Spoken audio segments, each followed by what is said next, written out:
Welcome back to another episode of Rock Boys Football. Mario Cristobal, the Miami Hurricanes, kicking off spring practice early this morning. Now, we've talked about a ton of storylines, a ton of different angles that we're monitoring for this Hurricanes program as they carry out spring practice. We're going to continue to do so. But I want to talk about kind of the flip of the coin here in terms of another storyline as you kick off spring practice, and that is on the recruiting trail. Mario Cristobal likes to get a lot of prospects on campus, cast a very wide net in terms of building relationships, getting guys around this program. And Mario Cristobal and the staff wasting absolutely no time getting guys on campus around spring practice. Want to talk about 4 visitors for this Hurricanes program that are going to be taken in spring practice early this morning. Really excited to get into this one. Before we do, and as always, just want to say thank you to you guys and a massive shout out to the Miami Hurricane fans. This is a program we talk a ton on the recruiting trail. Many of you guys know this is one of my favorite aspects to talk about college football in terms of evaluating this high school talent. Can't thank you guys enough for rocking with the fellas. If y'all do enjoy the content, consider subscribing to the channel. And for the Hurricane fans, I'm in the process of building a top targets list for this Hurricanes program in that 2025 class. Got a few more guys I got to get into and kind of write up, but really excited to share that with you guys. Hopefully end of this week, early next week. So stay on the lookout for that. Without further ado, let's get into this one. Actually, side note, would love to hear some players that you guys want me to take a look at in the comment section as well, helping me build out this top target class. Now, excuse me, let's get into the visitors here. And I want to start with a wide receiver that is kind of one of my darlings in this 2025 class, and that's wide receiver Cortez Mills. You take a look at what he did just yesterday at the Under Armour All-American Camp at Miami, in Miami, I should say. Cortez Mills was probably the best player on the football field. Some of the clips and some of the plays that I saw him make were absolutely incredible. You talk about Cortez Mills, what he brings to the table at 6'1", 170. That's not necessarily a frame that jumps out to you, but he plays significantly bigger than what he's listed. And what's so exciting for me is, what does he look like when he puts on a little bit more weight? He adds a little bit more mass to that frame. You're talking about a wide receiver with elite eye-hand coordination, with elite body control, and with elite physicality at the catch point. This is a guy that continues to, for lack of better terms, just moss defensive backs when that football is in the air. You see a lot of circus catches on the film. He's a guy that's just a playmaker. And I think when you're evaluating wide receivers, that's one of the things that you're looking for. Yeah, you want to see verified track and field numbers, but at the end of the day, can they go up, make plays with that football in the air? And Cortez Mills certainly can.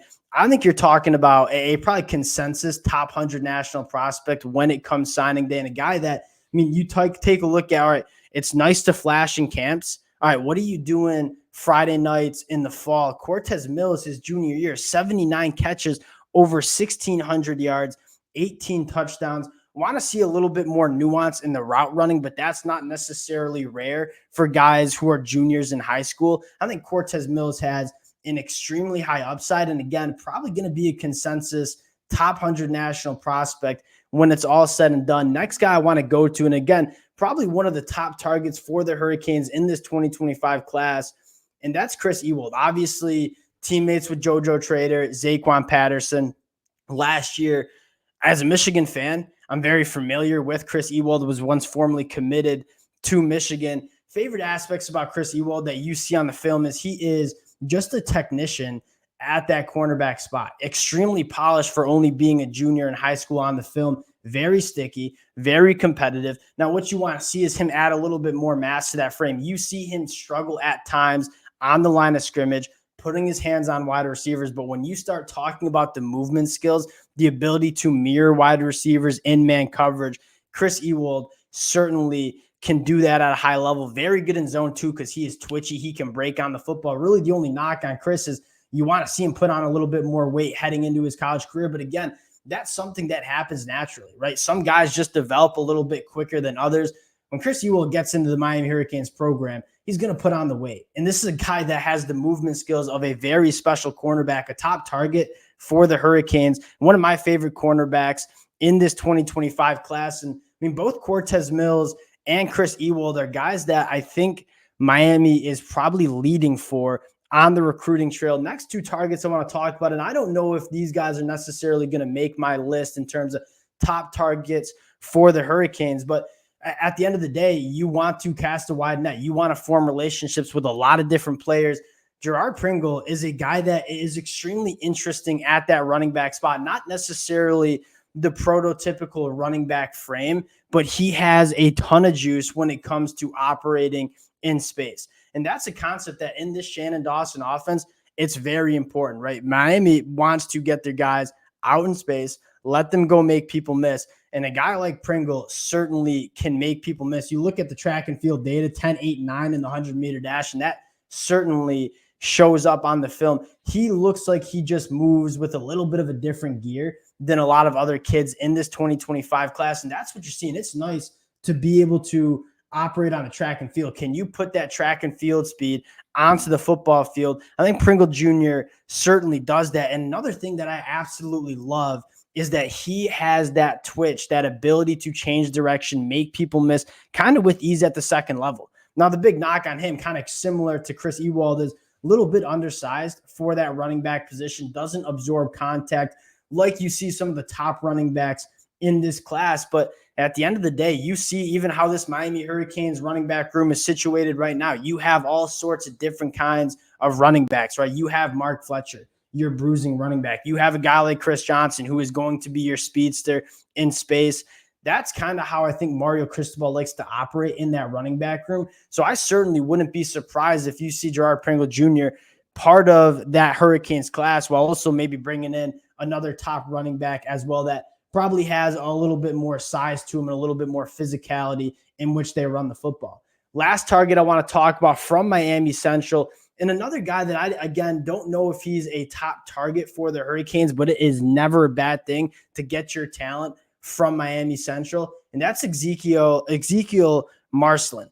Now, you see that he probably lacks those top-end traits that a lot of other those top linebackers in the 2025 class have. I'll say this, Elijah Melendez is a guy that I am a massive fan of, who's already committed to the Hurricanes at linebacker in that 2025 class. But getting into Ezekiel, a guy that, again, at 6 foot, 190 pounds, the physical traits aren't necessarily jumping out to you on the height and weight, and you certainly don't see the elite physical traits on the football field. But at the end of the day, you talk about evaluating that linebacker position. You want guys that have physicality, that have instincts, and you see Ezekiel Marlin play with some really good instincts. And again, this is probably not a top target for the Hurricanes at that linebacker spot, but a guy that if you maybe miss on a few top linebackers, plucking a really good linebacker from Miami Central, never really a bad thing at all. Now, you're starting to get a sense of who the Hurricanes are really targeting in this 2025 class. Again, we'll talk more about that when we talk about our big board for the Hurricanes. Wanted to hop on, give you guys a little bit of an update on not only what's happening on the football field for the Hurricanes, which we're certainly going to talk about over the next couple of weeks, but also what the Hurricanes are doing on the recruiting trail. Appreciate you guys rocking with the boys as usual. If you guys do enjoy the content, consider subscribing to the channel, and we'll talk to y'all later.